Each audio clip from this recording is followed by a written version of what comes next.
Assalamualaikum warahmatullahi wabarakatuh. Perkenalkan, nama saya Muhammad Melis Jalani dengan NIM C14012411075. Jadi di sini saya akan menampilkan rekap video sesi UAS Zaitun.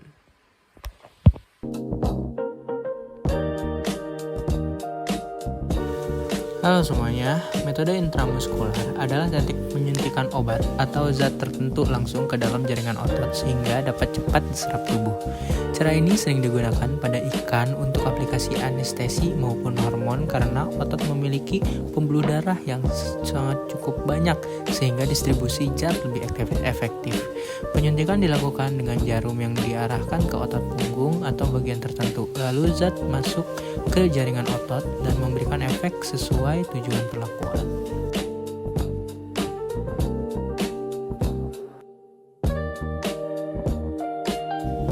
Posisi penyuntikan intramuskular yang tepat adalah pada 5 sisik ke belakang dan 2 sisik ke bawah bagian sirip punggung ikan.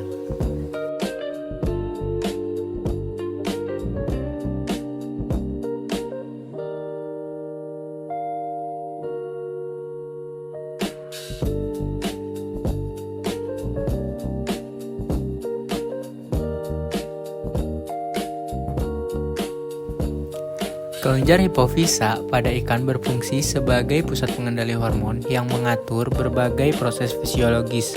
Bagian anterior hipofisa menghasilkan hormon pertumbuhan dan hormon reproduksi yang berperan dalam pematangan gonad serta proses pemijahan. Bagian posterior berperan dalam pelepasan hormon yang memengaruhi keseimbangan osmotik metabolisme tubuh. Peran hipofisa sangat penting karena menjadi penghubung utama antara sistem syaraf pusat dan sistem endokrin sehingga aktivitas biologis ikan dapat berlangsung secara terkoordinasi. Kelenjar hipofisa sendiri ditemukan di bagian bawah otak dengan cara dilakukannya pembedahan di bagian kepala. Kelenjar hipofisa yang ditemukan menempel pada bagian tulang lunak. Struktur hipofisa yang menempel di dasar otak menjadikannya pusat pengendali utama aktivitas hormonal ikan.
Mungkin cukup sekian saja video yang saya tampilkan. Kurang lebihnya mohon maaf. Terima kasih. Penerapan seks reversal dalam aquaculture dilakukan untuk mengatur rasio jenis kelamin sehingga populasi yang dihasilkan sesuai kebutuhan produksi. Pada praktikum ini digunakan 2 metode, yaitu metode perendaman dan metode oral. Hormon androgen seperti 17-alfa metiltestosteron sering dipakai pada fase awal perkembangan ikan karena terbukti efektif membentuk populasi monoseks dengan tingkat keberhasilan tinggi. Pada proses perendaman, hormon direndam langsung bersama ikannya. Adalah metode oral. Jadi bahan yang perlu kita siapin, ini ada pakannya, ini alkohol 70%. Nah di sini ada bindernya. Jadi sebenarnya metode simple aja. Sebelumnya mau tanya dulu, udah tahu binder itu apa? Binder itu perekat, jadi nanti supaya hormon yang kita gunain nanti dia tuh nempel ke pakannya kayak gitu.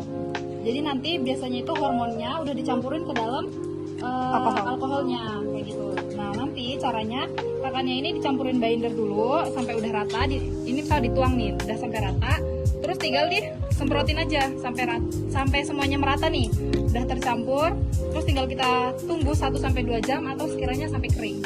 Di angin-angin aja, bukan dikeringin di oven gitu kan. Udah kayak gitu doang. Selanjutnya adalah metode acetokarmin. Metode acetokarmin digunakan untuk mengidentifikasi kelamin ikan melalui pemeriksaan histologis gonad. Prosedurnya dilakukan dengan menghancurkan jaringan gonad pada kaca objek, kemudian ditetesi larutan acetokarmin agar struktur sel dapat terlihat jelas. Hasil pewarnaan mungkin pembedaan antara sel gonad jantan dan betina sehingga penentuan jenis kelamin lebih akurat. Metode acetokarmin diterapkan untuk memastikan jenis kelamin ikan melalui analisis gonad secara mikroskopis. Perwarnaan ini membantu membedakan sel gonad jantan dan betina sehingga proses identifikasi menjadi lebih akurat. Untuk video prosedurnya bisa dilihat ya teman-teman.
Pada praktikum ini, analisis kelompok kita tuh gagal karena yang diambil bukan gonad, melainkan ususnya. Sekian video dari saya, terima kasih. Pengecekan kualitas sperma pada ikan dilakukan melalui pengamatan mikroskopis dan mikroskopis. Volume, warna, kekentalan, serta pH sperma menjadi indikator awal untuk menilai kondisi fisik sperma. Motilitas spermatozoa diamati di bawah mikroskop karena gerakan aktif dan cepat menunjukkan kemampuan membuahi telur lebih tinggi. Tingkat fertilisasi dan daya tetas telur kemudian digunakan sebagai parameter lanjutan untuk memastikan kualitas sperma tetap optimal. Cryopreservasi pada ikan merupakan teknik penyimpanan gamet dengan suhu sangat rendah untuk menjaga viabilitas dan kemampuan fertilisasi. Proses ini banyak digunakan dalam program budidaya, konservasi spesies langka, serta penelitian bioteknologi.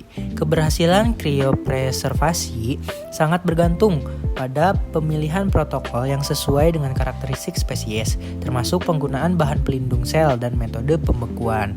Tantangan utama yang dihadapi adalah kerusakan sel akibat pembentukan kristal es, toksisitas krioprotektan, serta kurangnya standar yang seragam antar laboratorium. Penggunaan dimetil sulfoksida atau DMSO dalam kriopreparasi sperma ikan memiliki peran penting sebagai pelindung sel. Konsentrasi yang terlalu rendah membuat pelindungan terhadap membran sel tidak maksimal sehingga motilitas spermatozoa menurun.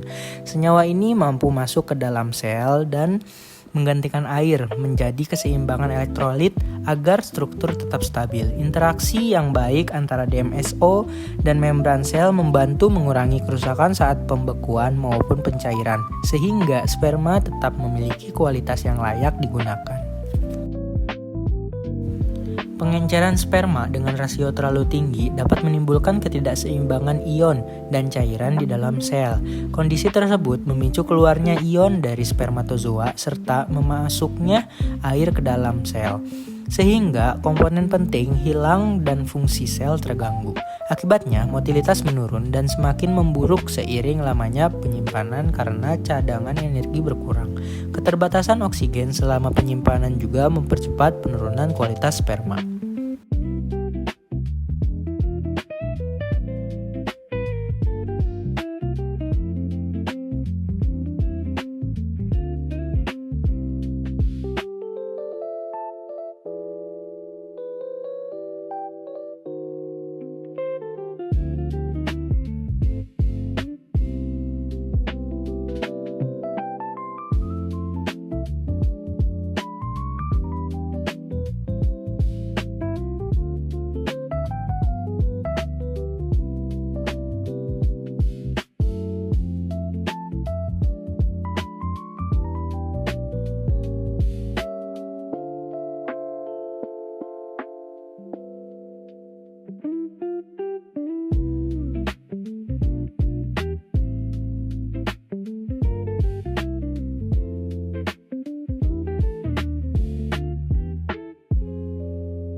Terima kasih. Wassalamualaikum warahmatullahi wabarakatuh.